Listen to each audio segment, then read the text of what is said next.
په پیل کې د خبرونو سرټکي. آذربایجان ته د ریاست الوزراء اقتصادي مرستیال مولا عبدالغني برادر سفر.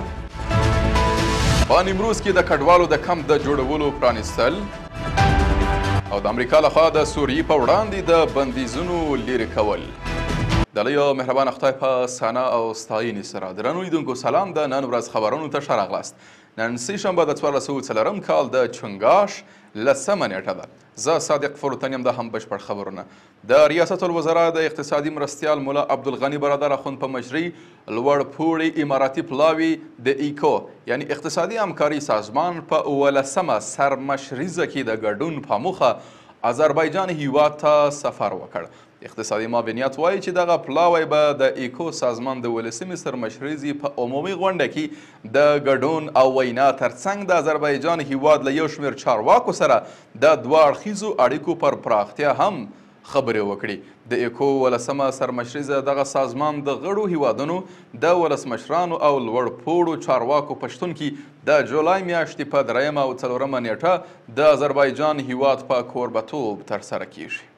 مولوي عبدالسلام حنفي په نیمروز کې د کډوالو لپاره د پنډغالي پرانیسته وکړه. د ریاست الوزراء اداري مرستیال مولوي عبدالسلام حنفي په مشرۍ پلاوي نیمروز کې د 14 میلیونه افغانیو په ارزښت د راستنېدونکو افغان کډوالو لپاره د یوه پنډغالي د جوړولو چارو پرانیسته وکړه. د نیمروز ولایت مقام رسنیز دفتر وایي چې ښاغلي حنفي د دې سفر په ترڅ کې د راستنېدونکو کډوالو د وضعیت او د خدماتي کمیټو د فعالیتونو ارزونې سربیره د ورېښمو پلته څیرمه د کډوالو له کمپونو څخه هم لیدنه وکړه.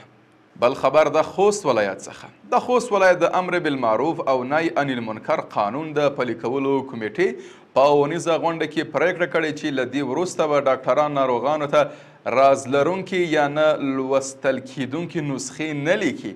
د امر بالمعروف نهی عن المنکر او شکایتونو اورېدلو وزارت وایي دغه کمیټه به له دې وروسته روغتیایي مرکزونو تر څارنې لاندې ساتي او د هغه مخه به نیسي چې د قانون او اسلامي اصولو خلاف دي.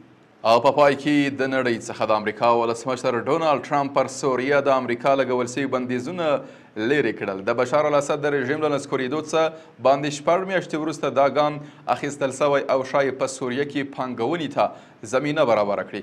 امریکا د سوریې پر دولت په 2011 کال کې له کورنیو جګړو وړاندې سخت بندیزونه لګولي وه.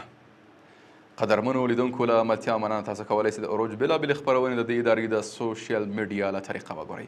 تر بیا ښه وخت او ښې چارې.